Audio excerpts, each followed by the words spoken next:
Well, let's be honest. Whenever we speak, we just want to be heard and we want people to consider what we're telling them. Yet, it's sometimes the opposite because people lack the public speaking skills.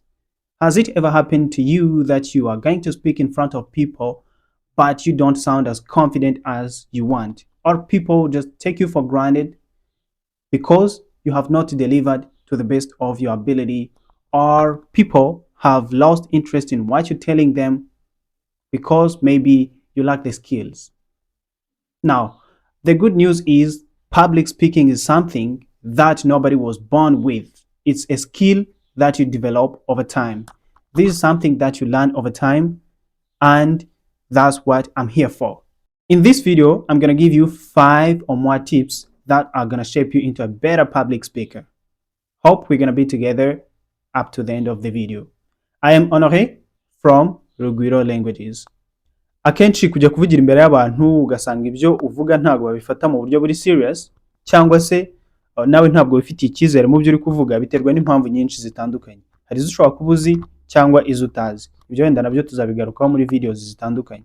Muri ino video ngiye kuguha tips, ngiye kukwereka ibintu ushobora gukora ukazamura ubumenyi bwawe mu kubasha kuba umuntu ushobora kuvugira imbere y'abantu, kandi message utanze igasigara mu mutwe w'abantu. Amakuru meza rero nuko public speaking skills ni skill, nyine n'ubumenyi, ni ibintu umuntu yiga, ntabwo ari bya bintu uvukana ngo uvuke uri umuntu ushobora kuvugira imbere y'abantu. Ibi ni ibintu wiga ukabijyamo, ukabisesengura, ukabimenya, ibyo wize ukabyapplying. Niyo mpamvu rero muri ino video ngiye kubereka bimwe mu bintu ushobora gukora, hanyuma ukaba umuntu wigirira icyizere igihe uri kuvugira imbere y'abantu. Muri byinshi wakora udafite preparation, ibintu byawe biba byamaze gupfa at the very beginning.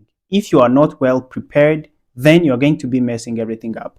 Niba utari prepared, niba utapreparinze, niba utateguye, akenshi ndi kwigisha abantu kubijyanye na public speaking, nkunda guhera kuri preparation. Nkababwira nti prepare and prepare. Ugomba gutegura. Urabizi neza yuko ejo ufite speech, ufite imbwirwaruhame, hari abantu ugiye kubwira, niyo baba ari abana batoya, baba ari abantu bari mu kigero cyawe, baba ari abana bato, waba ugiye kuvuga ikintu runaka mu nama, waba uzavuga muri birthday party, ikintu icyo ari cyo cyose waba ugiye kuvuga, ugiye kuvugira imbere y'abantu bari superior kuri wowe, aba bosses cyangwa abandi bose. Ariko niba uzi ko ufite speech, niba uzi ko hari ikintu uzavuga, please sit down and prepare. Ugomba gutegura, especially niba ari ikintu kiri serious cyane ugiye kuvugaho.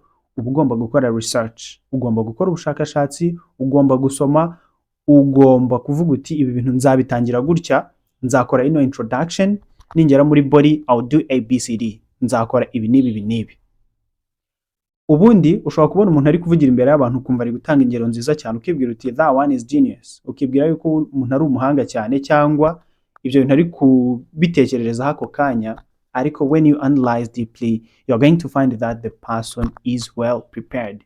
Uzasanga uwo muntu yateguye, aravuga ati njyewe nimara gukora introduction ndaza gutanga izi ngero 2 cyangwa 3 cyangwa 4. It depends. Niba ushaka kuba umuntu ushaka guconvincinga abantu, sit down and prepare. Numara gutegura ukore rehearsal, usubiremo. What if you take yourself to the mirror?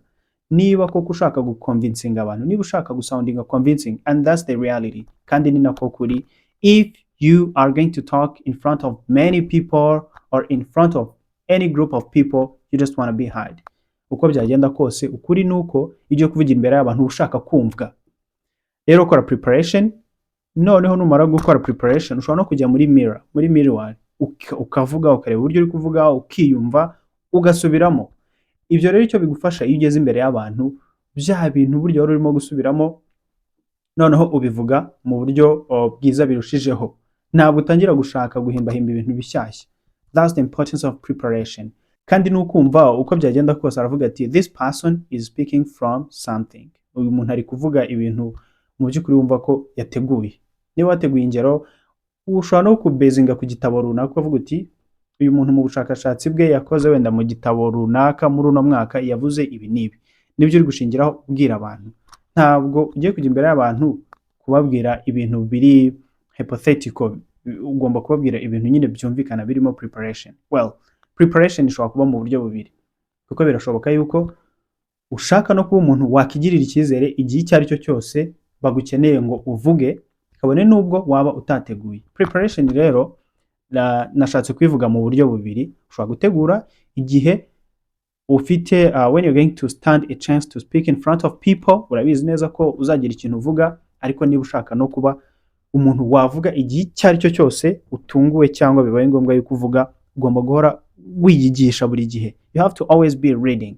Ugomba kuba uri umuntu ufite ibitekerezo kuri topics zitandukanye. You have to be this kind of a wide person with different perspectives on diverse topics.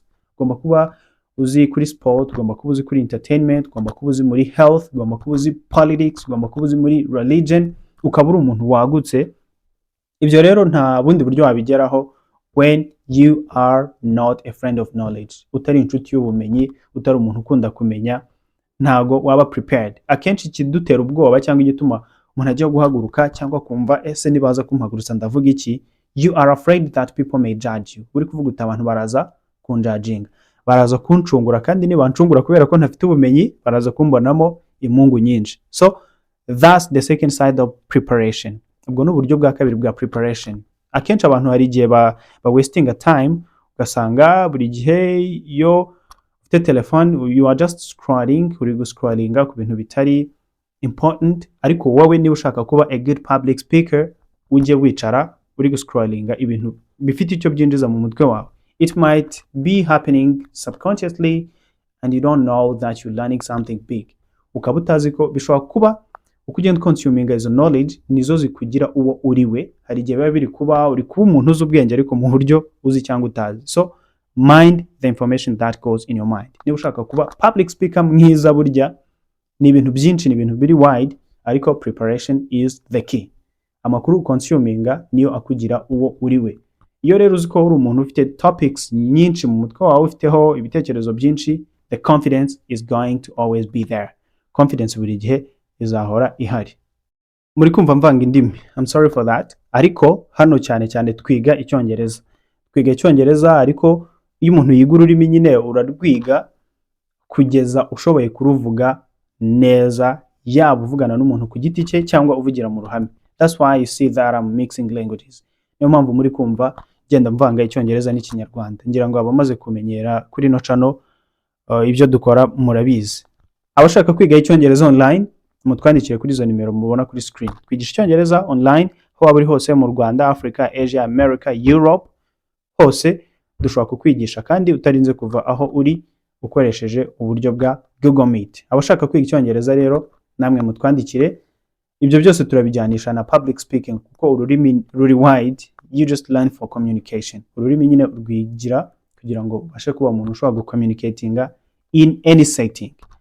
In any setting and anyhow, anywhere. Uburyo bwari bwo bwose, ahantu hari hose ukaba uri umuntu ushobora gucommunicating. Mutwandikire rero kuri izo nimero abashaka kwiga icyongereza, ntabwo duhenda. Reka dukomeze n'indi tip yacu ya kabiri. Ikintu cya kabiri uba ugomba kwitaho niba ushaka kuba umuntu ushobora kuvugira imbere y'uruhame kandi ukavuga neza, message yawe ikumvikana. I just want you to learn and master the use of eye contact and facial expression.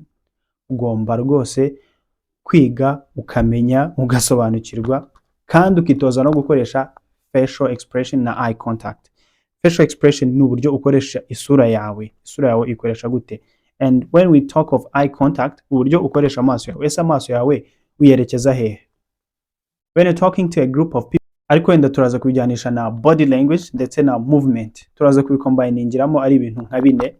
Ariko eye contact is always the message itself. Uburyo ukoresha isura yawe ubwabyo ni message. Niba uri kuvugana n'abantu benshi ariko ugasanga you are just focused on one side of the group, kuva watangira kuvuga kugeza ubu ngubu kuri uyu munota wa 30 cyangwa wa 40, you are just facing the same group of people.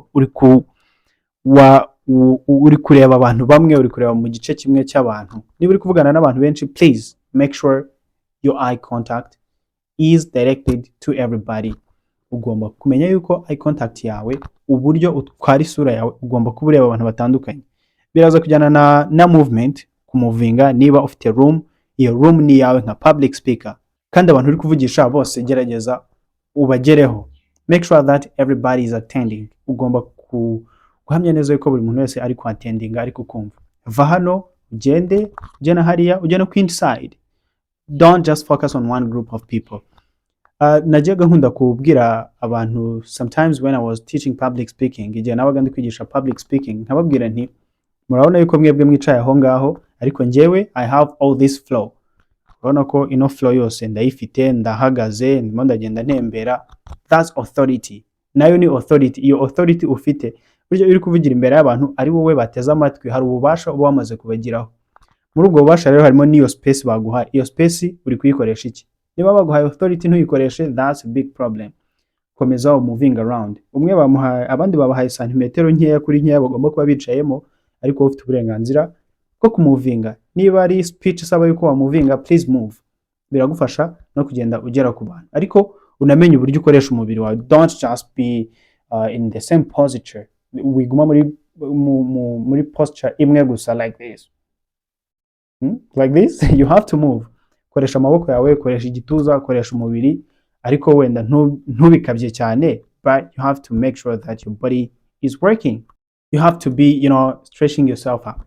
Ugomba kwirekura nyine, umubiri wawe ukoreshe neza. It shows that you're confident. Nabyo bigaragaza yuko wifitemo confidence. Abantu burya message uri gutanga ni kimwe, ariko nawe ubwawe uko ugaragara uburyo uri kwitwara, that's another message. Iyo nayo n'indi message. Hari abantu bashobora no kuvuga ibintu bidafite message iremereye cyane, ariko bakumvwa cyane kuruta ufite message, bitewe nuko bari gusoundinga convincing, uburyo batwara umubiri wabo, uburyo bakoresha facial expression, ukabona ko ari confident, ibyo avuga abihagazeho. Umubiri rero ubwawo utanga message. That's why you have to use both your facial expression, your eye contact, your body, and the movement combined together. The next thing is that you have to pause. When you're speaking, please make sure you pause. Ugomba guposing, ugomba gushyiramo akantu ka pause. Don't speak like you are in a competition with somebody or you are fighting hard to finalize what you're talking about. Wivuga nkaho uri mu marushanwa yo kugira ngo urangize vuba ibyo uri kuvuga. Shyiramo pause. Biragufasha no gutekereza.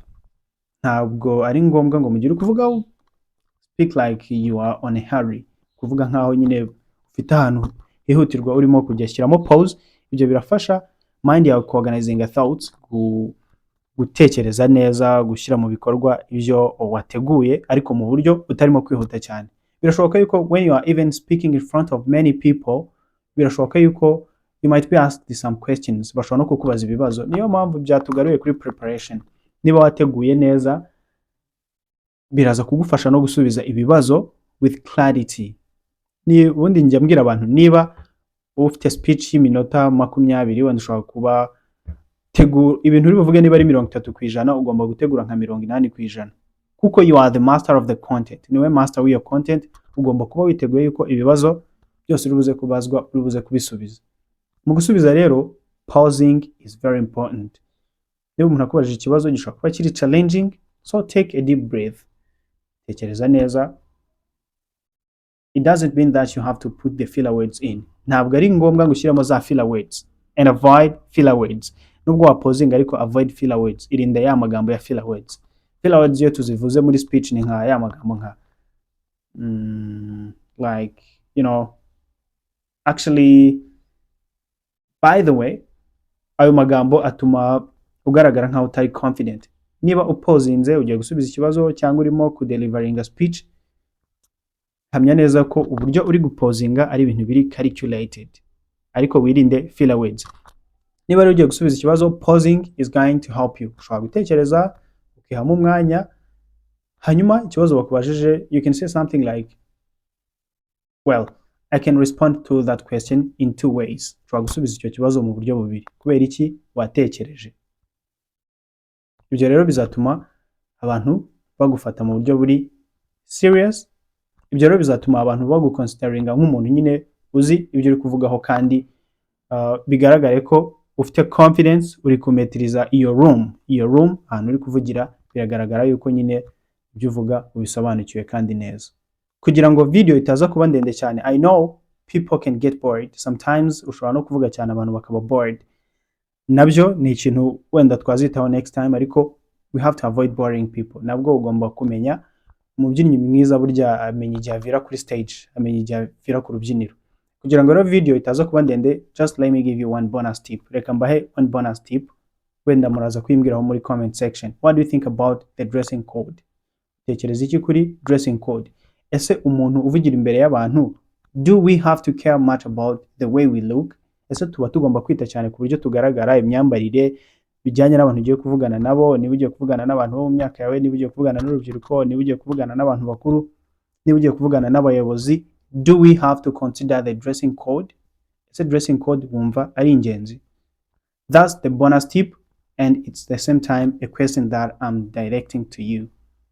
Ni bonus tip ariko ni n'ikibazo nkubajije. Anyways, if you've reached this far, don't forget to hit that subscribe button, like, share and comment. Mukore subscribe, like and share kugira ngo mujye mukomeza kubona amasomo nk'aya meza ya public speaking ndetse mukomeze no kwiga Icyongereza.